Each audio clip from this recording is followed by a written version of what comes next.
রাসূল সাল্লাল্লাহু আলাইহি ওয়াসাল্লাম ৭০ পট্টির জামা গায়ে দিতেন, এটা হলো আবার মিথ্যা কথা। এটা কি কথা?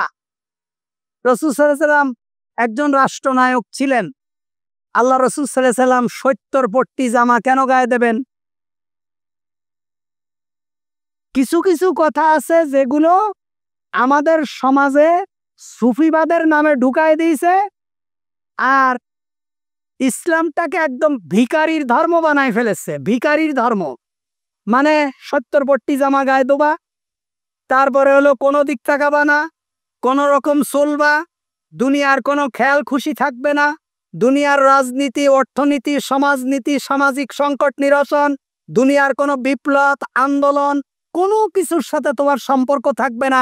তুমি শুধু সুবহানাল্লাহি ওয়া বিহামদিহি সুবহানাল্লাহিল আযীম পড়বা, চোখ নিচে তিকতি মসজিদে যাবা, আর ঘরে ঢুকবা।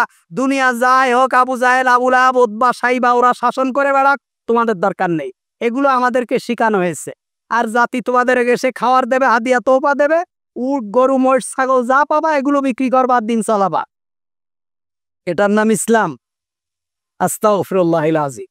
রাসূল সাল্লাল্লাহু আলাইহি ওয়াসাল্লাম সাধারণ পোশাক পরতেন, রাজকীয় পোশাক রাসূল সাল্লাল্লাহু আলাইহি ওয়াসাল্লাম পরতেন না, এবং নিজের কাজ নিজে করতেন।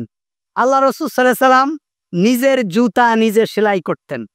নিজের জুতা ছিঁড়ে গেলে আল্লাহ রাসূল সাল্লাল্লাহু আলাইহি ওয়াসাল্লাম নিজে হাতে সেলাই করতেন, নিজে হাতে কাপড় সেলাই করতেন। নিজের কাপড় যদি কখনো ছিঁড়ে যেত, রাসূল সাল্লাল্লাহু আলাইহি ওয়াসাল্লাম নিজে হাতে সেলাই করতেন। এভাবে রাসূল সাল্লাল্লাহু আলাইহি ওয়াসাল্লাম আমাদেরকে শিখিয়েছেন যে কিভাবে পারিবারিক জীবনে শান্তি আসবে, কিভাবে সামাজিক জীবনে শান্তি আসবে, কিভাবে ভ্রাতৃত্বের বন্ধন প্রতিষ্ঠিত হবে, কিভাবে মানুষের মধ্যে ভ্রাতৃত্বের বন্ধন তৈরি হবে। রাসূল সাল্লাল্লাহু আলাইহি ওয়াসাল্লাম এইভাবে আমাদেরকে শিখিয়েছেন।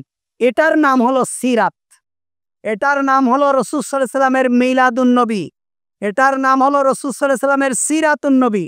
আমরা যদি এগুলো মানতে পারি তাহলে আমরা সোনার মানুষে পরিণত হব। এগুলো যদি আমরা মানতে পারি তাহলে আমরা ভালো মানুষে পরিণত হব।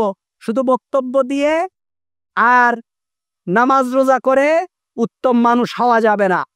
রাসূল সাল্লাল্লাহু আলাইহি ওয়াসাল্লামের প্রত্যেকটা সুন্নাহকে নিজের জীবনের সাথে মিলাই নিতে হবে।